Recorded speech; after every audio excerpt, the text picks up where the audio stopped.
ॐ अज्ञानतिमिरान्धस्य ज्ञानाञ्जनशलाकया चक्षुरुन्मीलितं येन तस्मै श्रीगुरुवे नमः। श्रीचैतन्यमनोभीष्टं स्थापितं येन भूतले स्वयं रूप कदा मह्यं ददाति स्वपदान्तिकं। वन्देऽहं श्रीगुरो श्रीयुतपदकमलं श्रीगुरु वैष्णवांश्च श्रीरूपं साग्रजातं सहगण रघुनाथान्वितां तं सजीवं साद्वैतं सावधूतं परिजनसहितं कृष्ण चैतन्य देवं श्री राधा कृष्ण पादान् सहगण ललिता श्री विशाखान्वितांश। हे कृष्णा करुणा सिंधो दीनबंधो जगतपते गोपेश्वर गोपिका कांत राधा कांत नमोस्तुते। तप्त कांचन गौरांगी राधे वृंदावनेश्वरी वृषभानुसुते देवी प्रणमामि हरिप्रिये। वाञ्छाकल्पतरुभ्यश्च कृपा सिन्धुभ्येव च पतितानां पावनेभ्यो वैष्णवेभ्यो नमो नमः। जय श्री कृष्ण चैतन्य प्रभु नित्यानंद श्री अद्वैत गदाधर श्रीवासादि गौर भक्तवृंद। हरे कृष्णा कृष्ण कृष्ण हरे हरे हरे राम राम राम हरे हरे। हरे कृष्णा कृष्ण कृष्ण हरे हरे हरे राम राम राम हरे हरे। हरे कृष्णा। तो आप सभी को दंडवत प्रणाम। श्रीमद् भागवतम महापुराण की इस श्रृंखला में जिसमें हम स्कंद 1 अध्याय 6 पर वर्तमान में अपनी चर्चा को पिछले 2 सत्रों से जारी रखते हुए आज अध्याय 6 के तीसरे सत्र में सत्र 3 में प्रवेश करेंगे, जो संभवतः आज का इस अध्याय का आखिरी सत्र होगा। तो जैसा कि आप सभी को स्मरण होगा, मैंने पिछले सत्र में ही कहा था कि ये अंतिम सत्र है, और फिर ऐसा मैंने इसलिए कहा था क्योंकि मेरे विचार से श्लोकों की संख्या, मेरी मति भ्रम से मुझे श्लोकों की संख्या कितनी ज्ञात हुई, मुझे लगा 30 श्लोक है। तो आप में से एक हमारे भक्त हैं, 2 भक्तों ने इस बात पर इंगित कराया कि इस अध्याय में 30 नहीं बल्कि उससे अधिक श्लोक हैं। तो बहुत बहुत आभार आपका। आगे से हम इस क्रम में क्या रखेंगे, क्योंकि इसीलिए कहा जाता है कि मनुष्य 4 प्रकार के विकारों से निश्चित रूप से जो है हमेशा प्रभावित रहता है। तो उसमें से एक विकार होता है कि बुद्धि पर बहुत अधिक भरोसा कर लेना। तो मैंने अपने स्मरण शक्ति पर भरोसा करते हुए मुझे लगा कि मुझे अध्यायों में श्लोकों की संख्या स्मरण रहेगी और इस प्रकार से प्रस्तुत करने का प्रयास किया था, जो कि अपने आप में अध्याय 6 के लिए गलत था। अध्याय 6 में श्लोकों की संख्या 38 है। तो आज हम लोग अध्याय 6 सत्र 3 श्लोक संख्या 31 से लेकर 38 तक करेंगे, और जो कि अध्याय 6 समाप्ति इस प्रकार से होगी। इसमें हमें पता चलेगा कि केवल नारद ऋषि को ही वैकुंठ में प्रवेश क्यों प्राप्त होता है, नारद मुनि को भगवान से जो दिव्य वीणा प्राप्त हुई उसका नाम क्या है, विश्वामित्र और मेनका का उदाहरण किस प्रकार से अंतर स्पष्ट करता है नारद मुनि और अन्य देवर्षियों के वर्गीकरण के लिए, और किस प्रकार अन्य योगों की तुलना में भक्ति योग ही एकमात्र ऐसा योग है जिसके द्वारा हमें पूर्णता की प्राप्ति होती है। तो ये जो 4 है ये बहुत महत्वपूर्ण बिंदु है, क्योंकि इसके बाद श्रीमद् भागवतम कथा रूप में कथा भाव में कथा स्तर पर आ जाएगी, और यहाँ से जो पूरी पृष्ठभूमि का एक क्रम बनाया गया है वो जारी रहेगा, पर अब तत्व से ज्यादा कथा पर चर्चा होगी। और कथा के माध्यम से हम जैसे हर बच्चों की कहानियों के बाद होता है शिक्षा सूत्र, वैसे ही कथा से हम अपने जीवन के लिए भक्ति योग में आगे बढ़ने के लिए क्या शिक्षा आवश्यक है वो प्राप्त करेंगे। पर जो विषय है, जो ज्ञान है, वो यहाँ पर इस अध्याय के साथ एक क्षणिक हम कहेंगे कि विश्राम लेगा, और कथा के माध्यम से अब हम विज्ञान के माध्यम से अब हम आगे कथाओं को समझने का प्रयास करेंगे। तो बहुत धन्यवाद आपके सुझाव का। माता जी ने हमको जो है बताया श्लोकों की संख्या के लिए। मैंने इसलिए आगे से प्रयास करेंगे कि जब हम नया अध्याय शुरू करें अथवा पुराना अध्याय समाप्त करें, तो हम लोग एक बार अपने श्लोकों की संख्या पे नजर डाल लिया करें, जिससे कि हमारे मानस पटल पर स्मृति बिल्कुल जो है जिस क्रम में अध्याय चल रहे हैं उसी क्रम में स्पष्ट आती रहे। तो पहला अध्याय हमने जो अभी तक किया है वो मुनियों की जिज्ञासा थी। इसमें मुनियों ने 6 प्रश्न किए थे, 23 श्लोक थे। वहां पर सूत गोस्वामी जी का स्वागत किया गया था, और सूत गोस्वामी जी की क्या विशेषता थी, किस उनके स्वभाव की भक्त के रूप में क्या दिव्यता थी, उसके बारे में अध्याय 1 था। अध्याय 2 का नाम था दिव्यता तथा दिव्य सेवा, जहां 34 श्लोकों में जो वार्ता हुई है वो सूत गोस्वामी जी ने 6 प्रश्नों के उत्तर दिए हैं। वहां पर उन्होंने सुखदेव गोस्वामी और हमारे व्यास देव जी के बारे में उनकी कथा का वर्णन किया है, कैसे उनका प्राकट्य हुआ। समस्त अवतारों के स्रोत भगवान श्री कृष्ण, ये अध्याय 3 था, जहाँ 44 श्लोक के द्वारा सूत गोस्वामी जी ने वर्णन किया है कि किस प्रकार गुणावतार, लीला अवतार और शक्ति अवतार, शिव विस्तार, शक्ति रूप, ये सब जो तत्व, अंश कला विभूति और अवतार के अंतर बताए गए हैं। और वहां पर 21-22 अवतारों के द्वारा हमने जो वामन से लेके मत्स्य अवतार, वाराह, राम, लक्ष्मण, हमने कृष्ण, बलराम, उसके पश्चात महावीर, बुद्ध, ये सब जो अलग अलग ऋषभ देव जो हमारे अवतारों के बिंदु हैं, जो हम सुनते आए हैं जगह जगह, उनके स्रोत के रूप में कृष्ण को स्थापित करते हुए ब्रह्म संहिता का उदाहरण दिया है श्रील प्रभुपाद ने अपने तात्पर्यों में। और ये सब बताते हैं सूत गोस्वामी जी तो आचार्यों की इस मीमांसा का कि धर्म ने अब किसका आश्रय ग्रहण किया है। ये जो उनका आखिरी प्रश्न था, छठा प्रश्न, उसको यहाँ अध्याय 3 में बताते हुए कि धर्म ने जो है श्रीमद् भागवतम के रूप में, कथा के रूप में जो है ग्रहण किया है। वो श्रीमद् भागवतम की कथा कैसे प्रकट होती है, उसके लिए अध्याय 4 से प्रारंभ होता है कि श्री नारद का प्राकट्य। जीवन में भगवान तब आता है जब हमारे ऊपर भक्त की कृपा होती है। तो व्यास देव जी के गुरु के रूप में नारद मुनि प्रवेश करते हैं इस पूरे वर्णन में, जो अध्याय 4 के 33 श्लोकों में वर्णन है। तो नारद जी वहां पर व्यास मुनि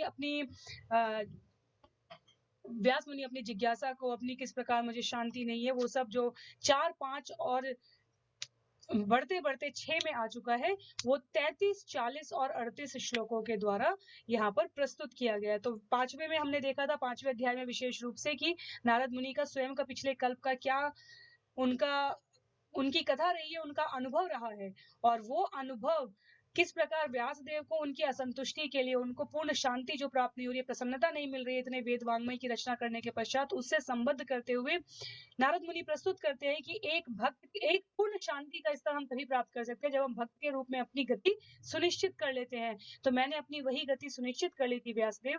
और नारद और व्यासदेव का संवाद जो हमारा वर्तमान अध्याय है, जिसकी आज हम समाप्ति का प्रयास करेंगे समझने के स्तर पर, वो 38 श्लोकों का अध्याय है। और इसमें अपनी कथा को आगे बढ़ाते हुए नारद मुनि बताते हैं कि किस प्रकार 5 वर्ष के नारद मुनि चातुर्मास्य में आए हुए ऋषियों की कृपा प्राप्त करके, माता की अनुकंपा से उनकी सेवा करते हुए, उनका जूठन प्रसाद खाकर और उनकी कथा सुनकर, केवल श्रवण का जो स्थायित्व है जीवन में, वो स्पष्ट किया है उन्होंने कि उनका जीवन किस प्रकार शुद्ध हो गया और उन्हें भगवान के दर्शन प्राप्त हुए। और उस दर्शन का प्रभाव यह था कि भगवान ने कहा कि अगले कल्प में जो है, जब लीला विस्तार की जाएगी, तो वो स्वयं ब्रह्मा जी के मानस पुत्र के रूप में प्रकट होंगे और वहां से वो सदा सर्वदा उनको प्राप्त करेंगे। तो इस क्रम में हमने एक क्विक रिवीजन, एक हमने संक्षिप्त पुनरावृत्ति करने का प्रयास किया। और जो सत्र 2 का विशेष रूप से, जो पिछला सत्र था हमारा, जो शुक्रवार को हुआ था, जैसा कि अब सत्र सोमवार से शुक्रवार को आयोजित किए जा रहे हैं, जिससे जिन भी भक्तों का कुछ छूटा हुआ हो और मुझे भी स्मृति रूप में अगर कुछ अधिक रूप से विस्तारित अगले सत्र में बताना हो, उसकी तैयारी और आपका प्रयास दोनों सामंजस्य रूप में चल सके, इसलिए 2 दिनों का बीच में हम विश्राम लेते हैं, जिससे कथा को विश्राम देते हैं, जिससे कि इस चर्चा को, जिससे कि हम इस क्रम को सुगमता पूर्वक स्वाद तरीके से रसास्वादन कर सकें। तो रविवार को इसी समय पर आप सभी को पता है कि बच्चों का सत्र आयोजित किया जाता है, जिसमें इस समय रामायण कथा चल रही है। और आप में से जो भी इच्छुक होंगे वो व्हाट्सएप पर या व्यक्तिगत रूप से संपर्क करके उस पर उन सत्रों को अपने घर में जो आपको वयस्क हो, 5 वर्ष से 15 वर्ष के बच्चे, उनको आप उसमें शामिल कर सकते हैं। वो रविवार को आयोजित किया जाता है। तो सत्र 2 में विशेष रूप से यहाँ पे भगवान के बारे में ब्रह्मा जी व्यास देव को स्पष्ट करते हैं कि किस प्रकार ब्रह्मा से लेकर समस्त जीव, जो हमारा अंतिम श्लोक था, अगर हमें स्पष्ट हो तो वहां पर था कि 4 अरब 32 करोड़ सौर वर्ष, मतलब मनुष्यों के जो वर्ष कहे जा सकते, सौर वर्ष से ब्रह्मा का एक दिन बनता है, 4 अरब 32 करोड़ वर्षों से।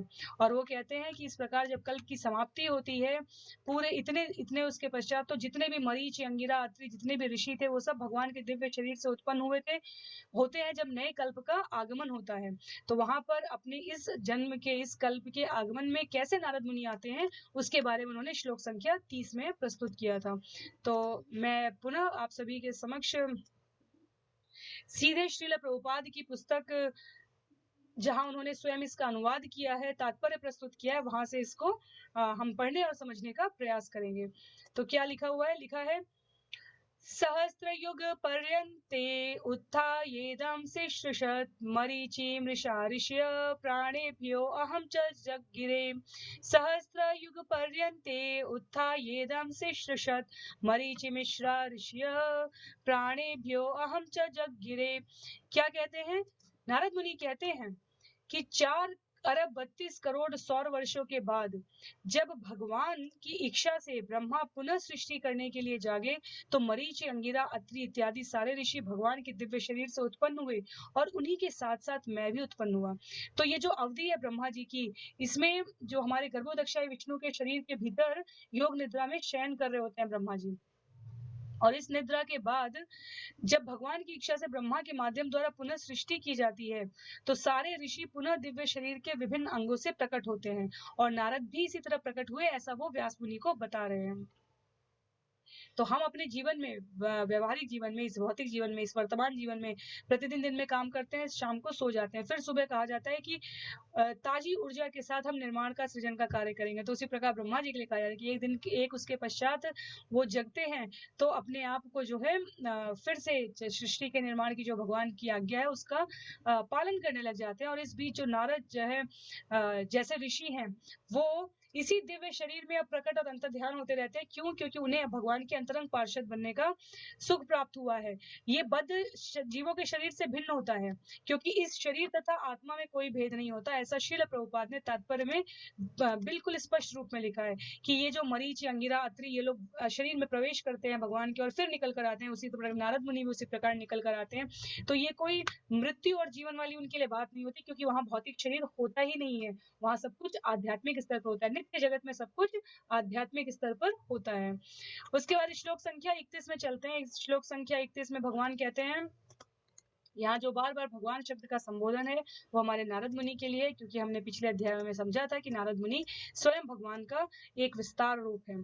अंतर बहिश्च लोकान् स्त्रीन् पर्यम्य स्कंदित व्रत अनुग्रहान् महाविष्णु अविद्यात् कति क्वचित् अंत बहिश्च लोकान् त्रिन् पर्यमी अस्कंदित व्रत अविक्षिन्न अस्कंदित व्रत अनुग्रहान् महाविष्णुर अविघात गति क्वचित।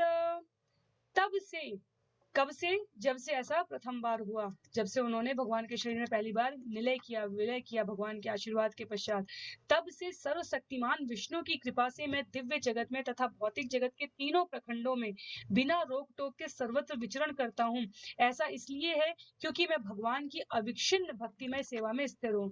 तो आज के हमारे सत्र का पहला बिंदु जो समझने के लिए वो ये है कि ये जो व्यवस्था है वैकुंठ हमारा नित्य धाम में है और ये भौतिक जगत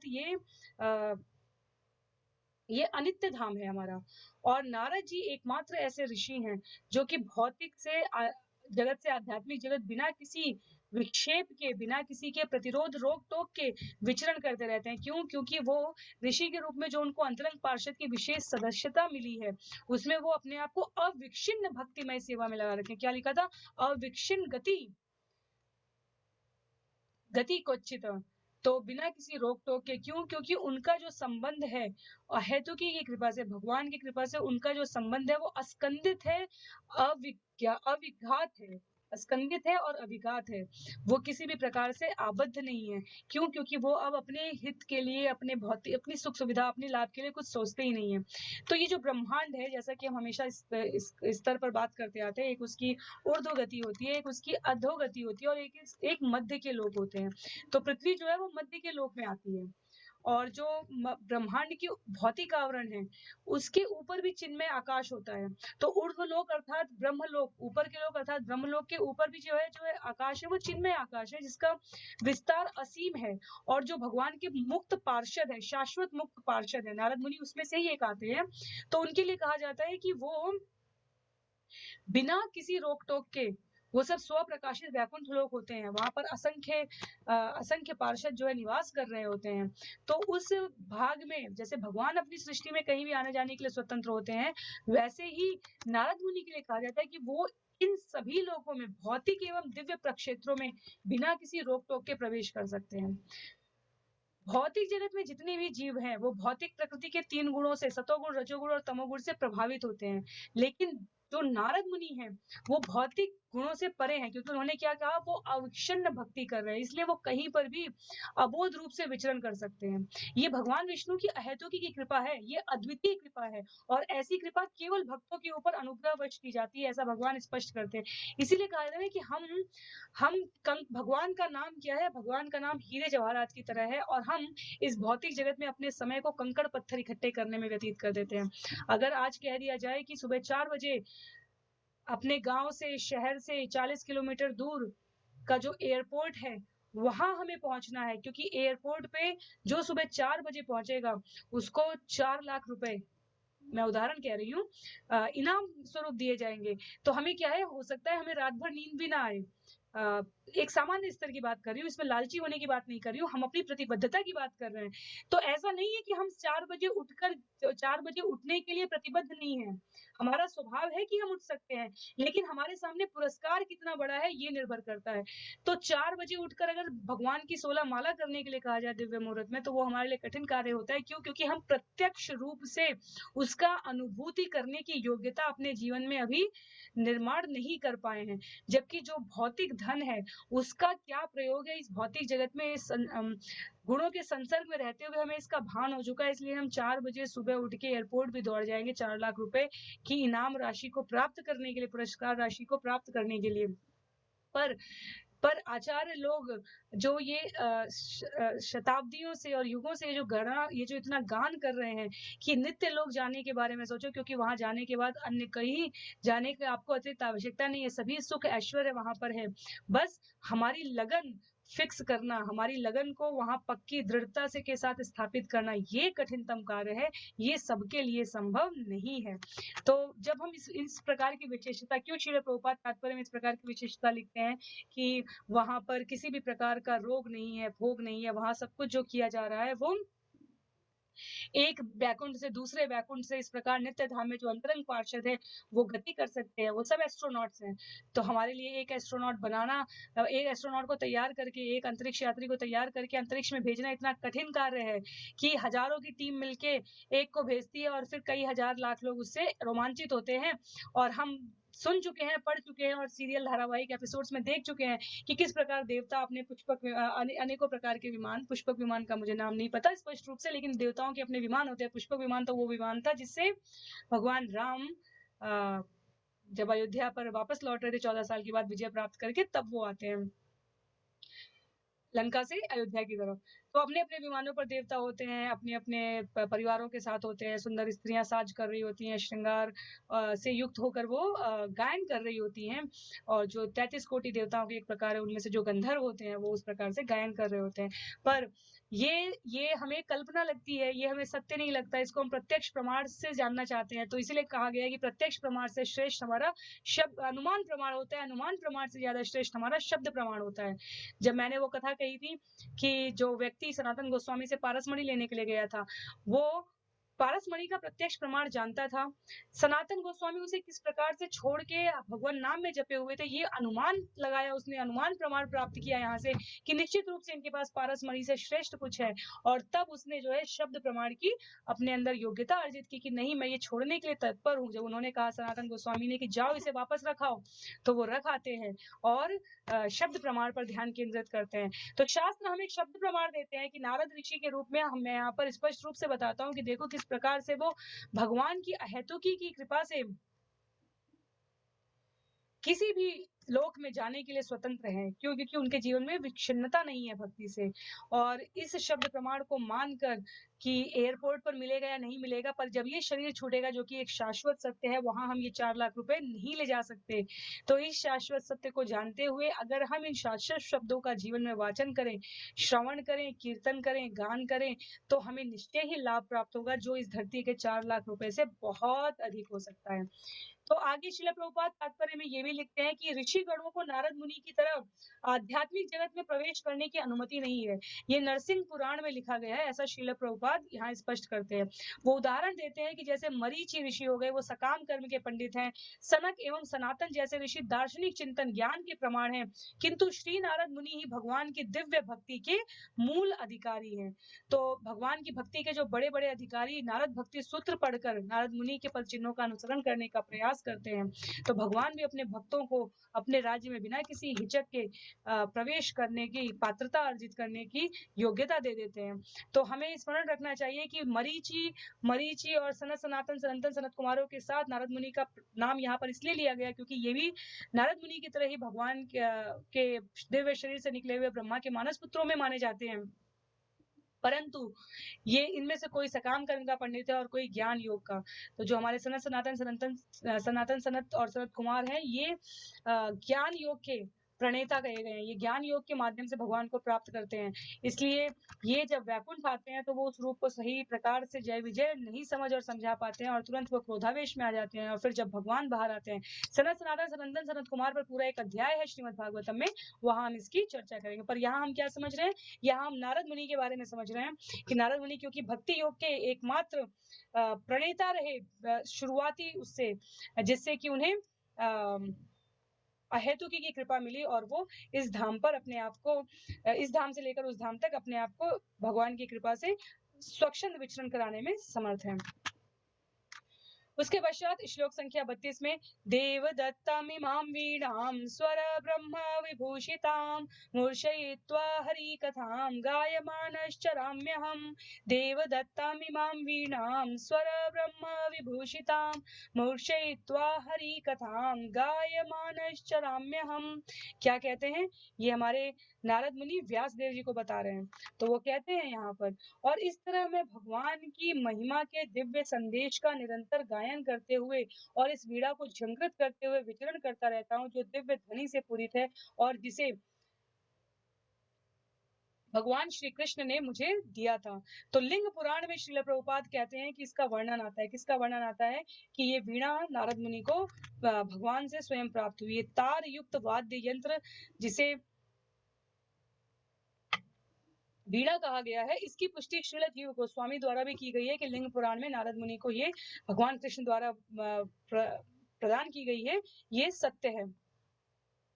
तो वास्तव में देखा जाए तो जैसे भगवान का नाम अपने आप में दिव्य है, वैसे ही भगवान द्वारा दी गई ये वीणा भी अपने आप में बिल्कुल दिव्य है, क्योंकि इससे जो नाद निकलता है, जो सुर निकलता है, वो उसमें भौतिकता नहीं है, जरा भी उन्माद नहीं है। कई बार श्रील प्रभुपाद कहते थे ना कि हम भक्ति को, हम कृष्णा कॉन्शियसनेस को, हम कृष्ण भावना भावित धर्म को, निष्काम कर्मयोग की प्रेरणा को देश काल और परिस्थिति के हिसाब से हम जो मूल बिंदु है उससे नहीं बिखर सकते।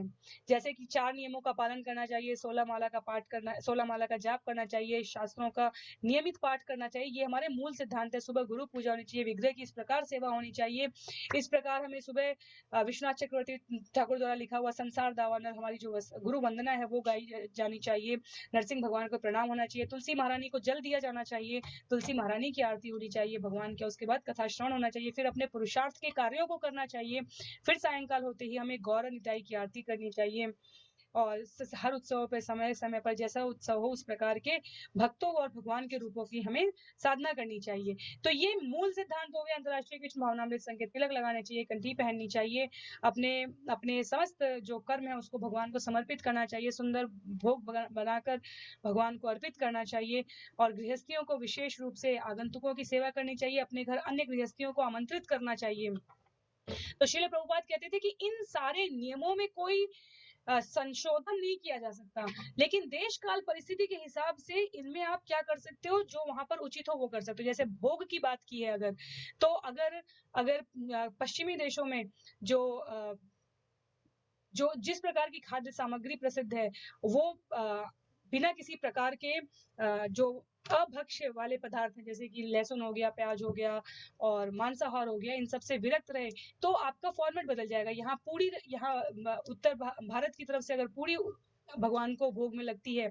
दक्षिण भारत की तरफ से अगर डोसा और इडली भगवान को भोग में लगता है, तो जब विदेश में जो है भक्त जो भोग लगा रहे हैं भगवान के मंदिर में, वो पिज़्ज़ा भी लगा सकते हैं। ये संशोधन उस प्रकार से भगवान ने श्रील प्रभुपाद ने प्रस्तुत करने का प्रयास किया कि मूल मंत्र नहीं आप खत्म कर रहे हैं, लेकिन आप क्या कर रहे हैं, आप भक्ति की दिव्यता को स्थापित करने के लिए लोगों को देश काल और परिस्थिति के अनुसार अनुकूल बने रहे, उनका स्वभाव उसमें लगा रहे, स्वाभाविक रूप से वो भक्ति कर सके, इस बात को हमें प्रशस्त करना होता है। तो इसी प्रकार स्वर की दिव्यता के लिए यहाँ पर मैं ये इस बात का वर्णन कर रही हूँ, जो वीणा नारद जी को प्राप्त हुई, जिसका लिंग पुराण में वर्णन है और जीव गोस्वामी ने पुष्टि की है, वो वीणा से जो नाद निकलता है, हम जिस प्रकार की आवाजें सुनते हैं, हम अगर भगवान की भक्ति के अतिरिक्त गान, अन्य अन्य जो भौतिक जगत के गान हैं, गीत हैं, उनका गायन करते हैं, तो हमारी चेतना भी वैसी होती है। अगर अगर और ऐसी हो जाती है, अगर इंसान भोग आसक्ति में इतना तत्पर हो, तो वो भगवान की भी विरह के, मैं आपसे दूर हूँ भगवान, मुझे कब अपनी शरण में लोगे, इस प्रकार के जिन गीतों का भाव होता है, उसमें भी व्यक्ति अपनी भौतिक जगत की आसक्ति ढूंढ लेता है। कोई अपने परिवार से दूर हो सकता है, कोई अपने संबंधियों से दूर हो सकता है, कोई अपने किसी प्रियतम से दूर हो सकता है, और वो उस प्रकार के शब्दों में भी, भगवान के गान में भी उस प्रकार का विरह ढूंढ लेता है, और उसे लगता है वो तो भगवान की कथा के लिए भावुक हो रहा है। इसलिए हमने पिछले सत्र में कहा था, सावधान रहना चाहिए, भावुकता और संवेदना में अंतर होता है। तो भगवान को तरफ से जो दिव्य वीणा मिली है, इसकी दिव्यता क्या थी कि इससे जो गान, इससे जो आवाज निकलती थी, स्वर निकलते थे, वो भी अपने आप में दिव्य होते थे। जो सप्त स्वर कहे गए हैं हमारे शास्त्र में, जो श से षडज, री से ऋषभ, गा से गांधार, म से मध्यम, प से पंचम, ध से धैवत और नी से निषाद, ये जो सप्त स्वर कहे गए हैं, संस्कृत के भी शब्दों का कहा गया है कि डमरू के नाद से वो नाद, इस भौतिक जगत में स्वरों की वो श्रृंखला, सप्त स्वरों की वो श्रृंखला, वो इस दिव्य दिव्य वीणा से निकलती थी। तो इसलिए इसमें किसी भी प्रकार की कृत्रिमता, किसी भी प्रकार की भौतिकता नहीं थी, ये हमें यहाँ पर ज्ञात होना चाहिए। और क्योंकि भगवान के शुद्ध भक्त हैं हमारे नारद जी, तो वो इस वीणा के लिए सदैव ऋणी रहते हैं कि भगवान ने ये मुझे व्यक्तिगत रूप से दी है, तो इसलिए वो इस पर सदैव क्या करते थे, निरंतर भगवान के दिव्य यश का ज्ञान करते थे, जिसे हम कई बार वर्तमान भौतिकता के प्रभाव में आकर बड़े उससे कह देते हैं नारायण नारायण। जिस क्षण कोई कहता है नारायण नारायण, जब हम बच्चों के साथ खेल भी खेल रहे होते हैं, उसमें कहें इन व्यक्तित्व को पहचानिए, तो कोई कृष्ण के लिए ऐसे करता है, कोई राम के लिए तीर छोड़ते हुए दिखाता है, कोई नारद के लिए सिर्फ कहेगा ऐसे बजाते हुए दिखाएगा, ऐसे किया आपने, तो हर कोई ये कहेगा, जब खेल में हमें अनुमान लगाना होता है कि कौन से व्यक्तित्व की बात है, तो ऐसे ऐसे करते लोग कहते हैं नारद मुनि। क्यों? क्योंकि नारद मुनि ने एकमात्र जो हम कह सकते हैं कि वस्तु धारण कर रखी है, उन्होंने कमंडल भी नहीं धारण किया, उन्होंने क्या धारण किया है, वो देवर्षि हैं। देवर्षि की वीणा से जो नाद निकले, वो भगवान के स्तुति गान में, उनके मुंह से जो स्वर निकले, वो भगवान के निनाद के लिए, भगवान के उद्घोष के लिए निकले।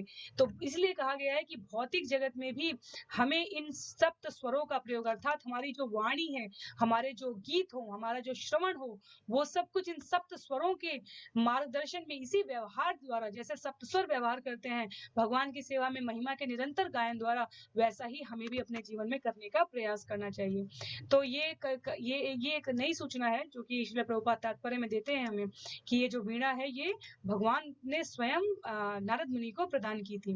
उसके पश्चात श्लोक संख्या 33 में, प्रगायत स्ववीर्याणि तीर्थपाद प्रियश्रवा आहुत इव मे शीघ्रम दर्शनम याति चेतसी।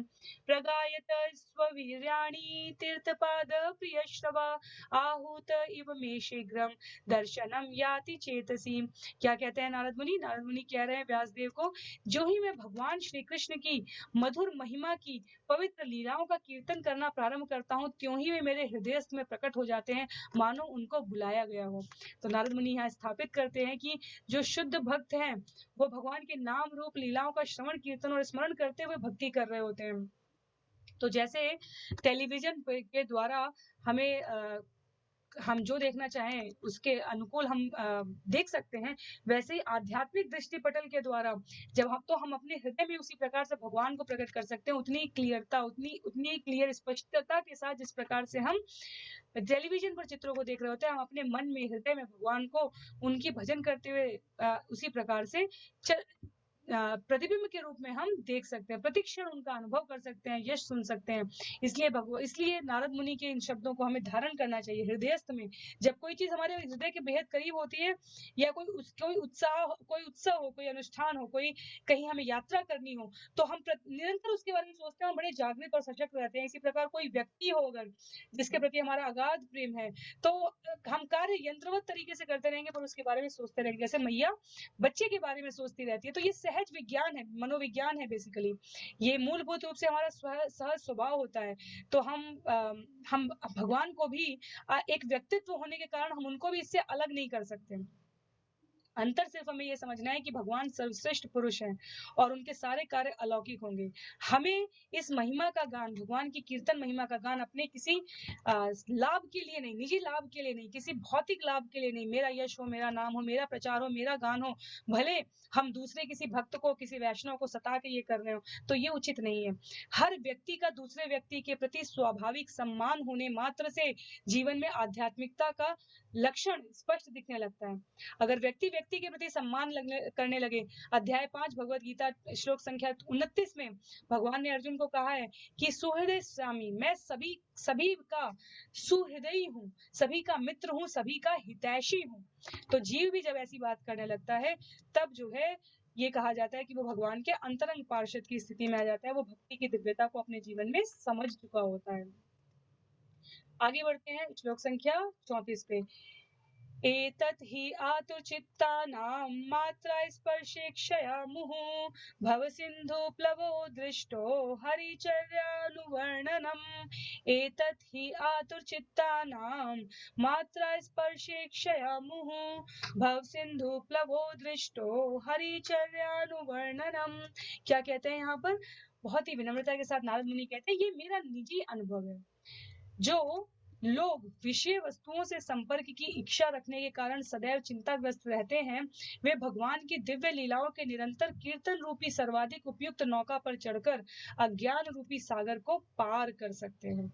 तो जो लोग इस भौतिक जगत में क्या होगा, इसके मेरे बाद क्या होगा, मेरे से पहले भी क्या होगा, अगर ये चला गया तो क्या होगा, वो छूट गया तो क्या होगा, वैसे व्यक्ति हमेशा चिंता में रहते हैं। चिंता हमें चिता ले जाती है। भगवान की कथा समस्त व्यथा से हमें मुक्ति दिलाती है।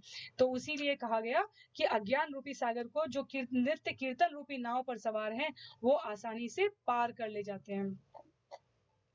इसके बारे में तुलसीदास जी ने भी कह रखा है, अगर हमें स्मरण हो तो, कि जो भगवान की भक्ति करता है उसके लिए भव सागर, ये मृत्यु जगत जिससे समझ में नहीं आ रहा कि कौन सा कर्म करेंगे तो पता नहीं क्या श्रेणी मिलेगी, कहते हैं ये भव सागर गाय के खुर रखने की जो जगह हुई, खुर मतलब आगे का जो नाखून हुआ गाय के पैरों का, उतनी सी जो जगह होती है, उसके लिए वो भवसागर इतना छोटा हो जाता है। अर्थात आप इस प्रकार पूछ सकते हो, ये अतिशयोक्ति नहीं है, ये भक्त का विश्वास है, ये भक्त का भगवान के साथ रहने का अनुभव है, परिणाम है, प्रयास है।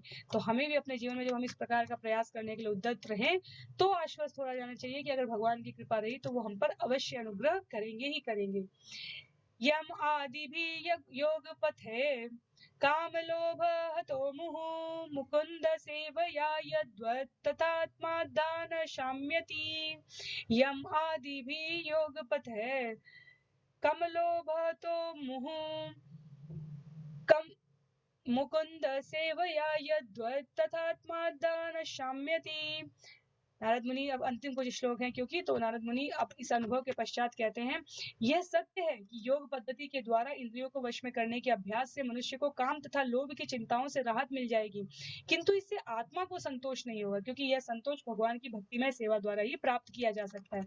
हम में से ज्यादातर सभी ने भगवत गीता के उन सत्रों को सुनने समझने का प्रयास किया है, जिसमें कहा गया है कि भक्ति योग के अलावा अन्य योग क्या है, ज्ञान योग, धर्म योग, बुद्धि, इसकी जो हम बात करते हैं कर्मयोग की, इन सब की अंतिम गति क्या है? अपना हृदय शुद्ध करना, अपना मन पवित्र करना, अपने हृदय में भगवान को धारण करना। उसके पश्चात अगर इंद्रियां कुछ कार्य नहीं करेंगी तो वो कहीं ना कहीं गलत मार्ग पर लग जाएंगी।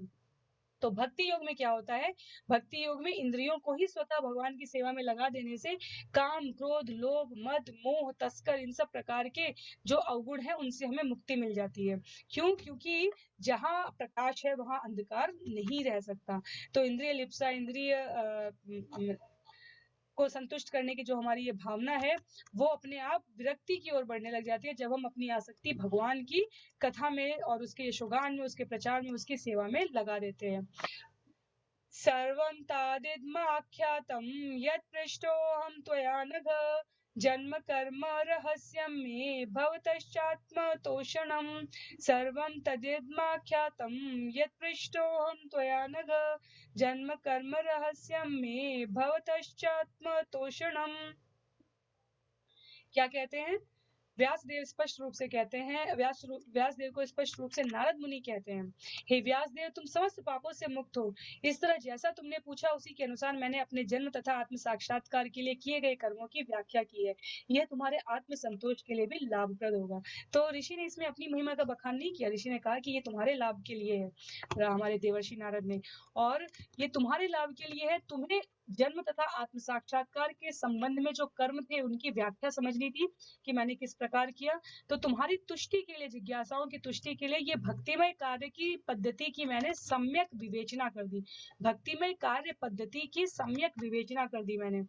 किस प्रकार दिव्य संगति से जो बीज बोया गया था भक्ति का, किनकी संगति से? चातुर्मास से में आए हुए ऋषियों की संगति से, वह मुनियों के श्रवण से बढ़ता चला गया।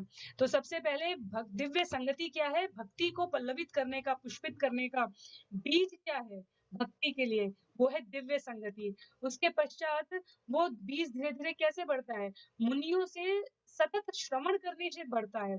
इससे क्या होगा? सांसारिकता से विरक्ति होगी और स्थिति वहां तक पहुंच जाएगी कि 5 वर्ष का बालक जिसे जीवन का कोई अनुभव नहीं था, जो माँ की छत्र छाया में पल रहा था, उसको एकमात्र अपनी संरक्षिका समझता था, उसको भी जब मृत्यु प्राप्त हुई सर्प के डसने से, तो 5 वर्ष का बालक उसमें भी भगवान की कृपा देख रहा है। तो ये कोई साधारण बात नहीं है। हम सब ने अपने आसपास बहुत अप्रिय समाचार सुने होते हैं और शास्त्र में कहीं ना कहीं उन अप्रिय समाचारों के संदर्भ में भक्तों की क्या प्रतिक्रिया है उसका भी वर्णन दिया गया है।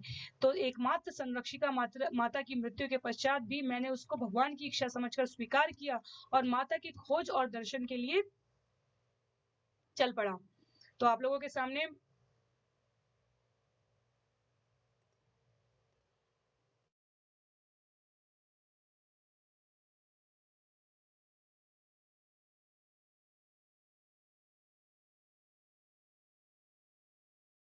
हरे कृष्णा,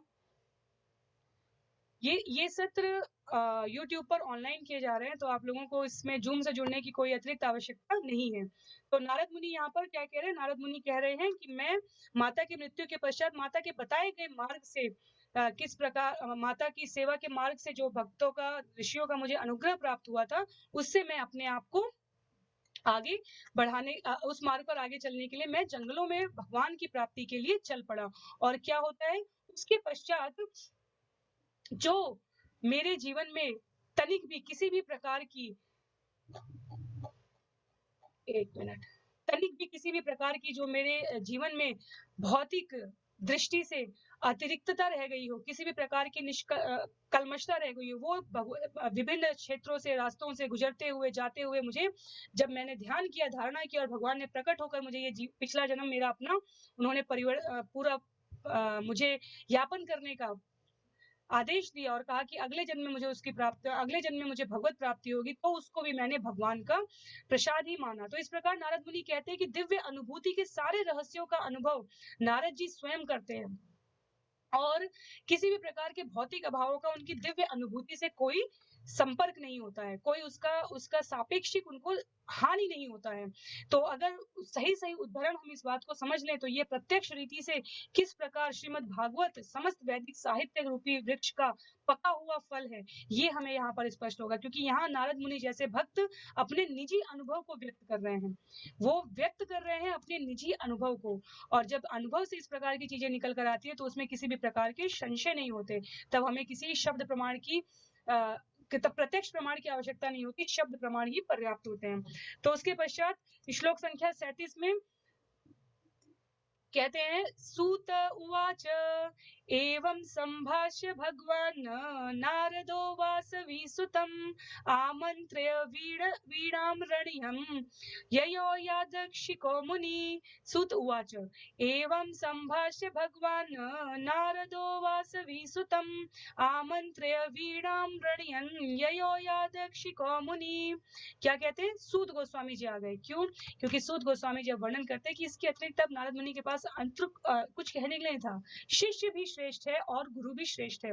तो जैसे ही तत्व की बातें समाप्त हुई, सूत गोस्वामी पुनः अपने श्रोताओं को वापस ले आते हैं और कहते हैं, सूत गोस्वामी ने कहा, इस प्रकार व्यास देव को संबोधित करके नारद मुनि ने उनसे विदा ली और अपनी वीणा को झंकृत करते हुए वे अपनी उन्मुक्त इच्छा के अनुसार विचरण करने के लिए चले गए। उन्मुक्त इच्छा के अनुसार विचरण करने के लिए। क्यों? क्योंकि जीव यहाँ, इसीलिए मैंने कहा था आज के विषय का एक जो प्रमुख बिंदु रहेगा सत्र का, वो स्वतंत्र विचरण कैसे करें। हम में से हर कोई, एक बच्चा भी स्वतंत्रता पसंद करता है इस जीवन में, भौतिक जीवन में रहते हुए, पर इस जीवन का, इस भौतिक जगत का स्वभाव क्या है?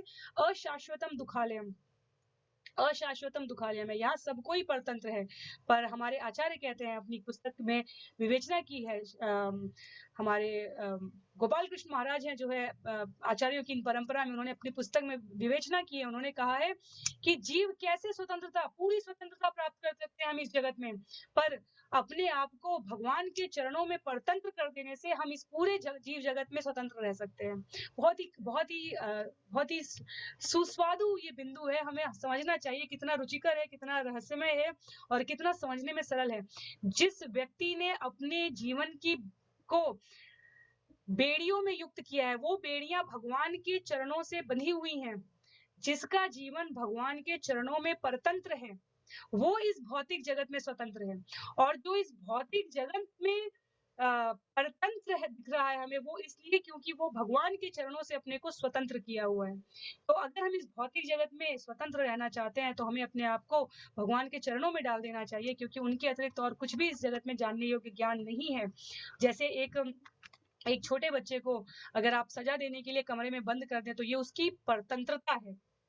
लेकिन अगर वो बच्चा स्वयं को उस कमरे में बंद कर ले, तो ये उसकी स्वतंत्रता है। तो हम रहते इस जगत में है, लेकिन जो भक्त होते हैं वो अपने आप को भगवान के चरणों में बांध कर रखते हैं, परतंत्र रखते हैं, तो वो भौतिक जगत में स्वतंत्र रहते हैं। उनका कहीं कोई किसी भी प्रकार का किसी से उन्मुक्त व्यवहार में कभी कोई आक्षेप विक्षेप नहीं होता। जैसे कि नारद मुनि के लिए इसलिए कहा गया है कि जैसे जीव स्वतंत्रता चाहते हुए भी, क्योंकि उसका दिव्य स्वभाव है, नहीं स्वतंत्र रह पाता, क्योंकि वो अपने आप को भगवान के पास नहीं बांध पाता। वही हमारे नारद मुनि जी का उदाहरण है, जो कि अपने आप को भगवान के चरणों में बांध लिए हैं, इसलिए वो पूरे जगत में स्वतंत्र घूम रहे होते हैं। तो मुक्त अवस्था जीव का स्वतंत्रता, मुझे थोड़ा स्पेस चाहिए, मुझे थोड़ी लिबर्टी चाहिए, मेरा भी अपना समय होना चाहिए। बच्चे कहते हैं, युवा कहते हैं, माता पिता कहते हैं, घर परिवार में सब लोग कहते हैं कि हमें भी थोड़ी स्वतंत्रता चाहिए, इतना हर समय बंधे रहना, आपकी बात मानना, उनकी बात ना मानना, ये काम करना, वो काम करना। लेकिन ये हमारा मूल स्वभाव है। लेकिन ये हमें कैसे प्राप्त होता है? जब हम भगवान के बताए गए बिंदुओं का, भक्तों के द्वारा जिए गए आचरण का पालन करते हैं, वो अपने आप को भगवान से बांध के रखते हैं, तो इस ब्रह्मांड के किसी भी भाग में, वैकुंठ के किसी भी स्तर पर, जैसे नारद मुनि जो है स्वच्छंद विचरण कर सकते हैं, वैसे हम विचरण कर सकते हैं। तो भक्तों की संगति में रहना वास्तव में स्वतंत्रता होती है ना? भगवान के चरण में रहना वास्तव में स्वतंत्रता होती है। स्वतंत्रता के बिना भक्ति हो भी नहीं सकती है। तो वो स्वतंत्रता कब आती है? जब हम अपने आप को भगवान को अर्पित कर देते हैं सभी प्रकार से। गुरु के पारदर्शी माध्यम से श्रील प्रभुपाद लिखते हैं, भगवान की शरण में जाना जीवन की पूर्ण स्वतंत्रता प्राप्त करना होता है। तो इसी के साथ हम लोग आज के अध्याय के अब अंतिम श्लोक पर पहुंचे हैं, जो कि अध्याय 6 का 38वां श्लोक है।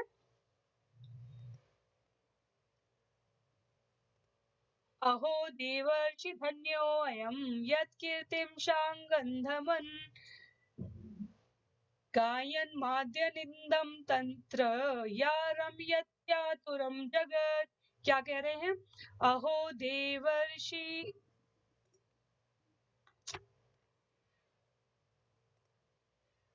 देवर्षि धन्य अयं यत्कीर्तिं शार्धन्वन गायन् माद्यन् इदं तंत्र्या रम्यत्यातुरं जगत्। आप सभी से एक बार पुनः अनुरोध रहेगा कि ये जो जिस आईडी से, जिस जूम आईडी से हम ये यूट्यूब लाइव कर रहे हैं, ये बच्चों के सत्रों के लिए है और श्रीमद् भागवतम के लिए आप सभी यूट्यूब से डायरेक्ट लाइव कीजिए, क्योंकि ज्वाइन कीजिए, आपको जूम से ज्वाइन करने की आवश्यकता नहीं है। देवर्षि नारद धन्य हैं, क्योंकि वे भगवान की लीलाओं का यशोगान करते हैं और ऐसा करके वे स्वयं तो आनंद लूटते ही हैं और ब्रह्मांड के समस्त संतप्त जीवों को भी अभिप्रेरणा प्रदान करते हैं। तो अपनी वीणा, जो भगवान की दिव्य लीलाओं के यशोगान करने तथा ब्रह्मांड के समस्त दुखी जीवों को सहारा देने के लिए जो नारद मुनि हर समय बजा रहे होते हैं, वो नारद मुनि इस पूरे ब्रह्मांड में पूरी स्वतंत्रता के साथ भ्रमण कर रहे हैं। क्यों? क्योंकि उनका एकमात्र उद्देश्य भगवान के धाम हम समस्त जीवों को ले जाना है। वो कंस के द्वार पर भी जाते हैं और वो भगवान कृष्ण के द्वारका में भी जाते हैं, वो युधिष्ठिर के यज्ञ में भी जाते हैं और वो रावण के दरबार में भी जाते हैं। तो भगवान नारद मुनि तो बिल्कुल निरपेक्ष भाव से समस्त जीवों का उद्धार चाहते हैं, समस्त जीवों का कल्याण चाहते हैं और इसलिए उनके स्वर, उनके नाद, उनकी दिव्य वीणा का जो धुन है, वो सिर्फ और सिर्फ भक्तों को, जीवों को वापस भगवत धाम ले जाने के लिए, यही वास्तव में सारे असली भक्तों का उद्देश्य होता है, जो वास्तव में नारद मुनि के इन पद चिन्हों पर चलने का प्रयास कर रहे होते हैं। तो श्रील प्रभुपाद लिखते हैं, इस प्रकार श्रीमद् भागवत के प्रथम स्कंद के अंतर्गत नारद तथा व्यासदेव का संवाद नामक छठा अध्याय जो ये है, इसका भक्ति वेदांत तात्पर्य पूर्ण हुआ। हमारे समझने के लिए 2 मिनट का समय लगाकर हम लोग ये समझ लेते हैं, हमारे लिए बिंदु क्या था। हमारे लिए बिंदु था स्वतंत्रता और परतंत्रता में अंतर समझना। स्वतंत्रता वो है जो हमें इस भौतिक जगत में कहीं आबद्ध ना कर सके। अगर हम इंद्रियों के दास बन गए हैं तो हम इस भौतिक जगत में परतंत्र हो गए हैं, फिर हम स्वतंत्रता चिल्लाते रहेंगे पर हमें मिलेगी नहीं। अपने जीवन को भगवान के चरणों में बांधने की परतंत्रता से हमें इस भौतिक जगत से स्वतंत्रता स्वतः ही सहज रूप से प्राप्त हो जाती है। दूसरा, जो शब्द का, निनाद का दिव्य महत्व था, वाणी का और किसी भी वाद्य यंत्र को बजाने का जो महत्व है, वो यहाँ पर नारद मुनि की वीणा के द्वारा बताया गया है कि ये जो स्वर हमें प्राप्त हुआ है, ये भगवान की तरफ से दिया गया दिव्य प्रसाद है। नारद मुनि को प्रत्यक्ष रूप से वीणा प्राप्त हुई है, हम सबको ये स्वर मिला है, इसका हमें ज्यादा से ज्यादा जप गान करते हुए अपने आप को दिव्य स्थिति में पहुंचाने का प्रयास करना चाहिए। और केवल जो अंतरंग पार्षद हैं, जैसे नारद मुनि, ऐसे ऋषियों को ही केवल ये प्राप्त होता है। क्यों? ऐसे ऋषि हैं जो उनको ही केवल प्राप्त हुआ है। क्यों? क्योंकि वो सदा सर्वदा भगवान की दिव्य में भक्ति के द्वारा सबको भगवत धाम वापस ले जाने के लिए तत्पर रहते हैं। तो एक उदाहरण श्रील प्रभुपाद तात्पर्य में एक जगह दिया है उन्होंने कि कैसे, क्यों अन्य ऋषियों को नहीं हुआ। क्योंकि अन्य ऋषियों ने, जैसे हमने मरीचि का उदाहरण दिया, हमने सनत सनातन सनंदन सनत कुमार का दिया, विश्वामित्र जिनकी वशिष्ठ से प्रतिस्पर्धा थी, जो राज ऋषि से महर्षि बनना चाहते थे। वशिष्ठ महर्षि थे और विश्वामित्र राज ऋषि थे, और जब वो हठ पूर्वक इंद्रियों का दमन निग्रह करके, अब मैं किसी प्रकार से अपने आप को किसी बंधन में नहीं रखूंगा और मैं क्या करूंगा, मैं वरदान प्राप्त करूंगा महर्षि बनने का, तो उनको आकर कौन परास्त कर जाता है। क्योंकि इंद्रियों का कृत्रिम रूप से दमन किया जा रहा था, तो वो देवताओं द्वारा भेजी गई अप्सरा से उनकी तपस्या भंग हो जाती है और फिर वो कुछ समय के लिए वो इस धरती पर जो है उस अप्सरा रुकती है और वो उनके साथ अनेक प्रकार के जो है जो भौतिक व्यवहार है उसमें लिप्त हो जाते हैं। तो अगर जबरदस्ती इंद्रिय निग्रह का प्रयास करेंगे तो वो हमारे लिए हितकारी नहीं है। इसलिए भगवान कहते हैं कि चारों जो योग हैं उनमें से भक्ति योग श्रेष्ठ है, और नारद मुनि के द्वारा ये भक्ति योग पूर्णता के साथ प्रदर्शित हुआ है। तो ऐसे नारद मुनि के चरण चिन्हों का हमें अनुसरण करने का प्रयास करना चाहिए। नारद पंचरात्र में जो भक्ति के सूत्र दिए गए हैं वो जगह जगह आचार्यों ने उद्धृत किए हुए हैं, हमें उन सूत्रों का अपने जीवन में पालन करना चाहिए। तो इसी के साथ आज का ये सत्र यहीं पर समाप्त होता है। आप सभी किसी भी प्रकार की जिज्ञासा के लिए, संशोधन के लिए, आगे सुधार के लिए अपने कमेंट हमें व्यक्तिगत रूप से चैट से कमेंट बॉक्स से बता सकते हैं। श्रील प्रभुपाद की जय, श्रील गुरुदेव की जय, अनंत कोटि वैष्णव वृंद की जय। हरे कृष्ण।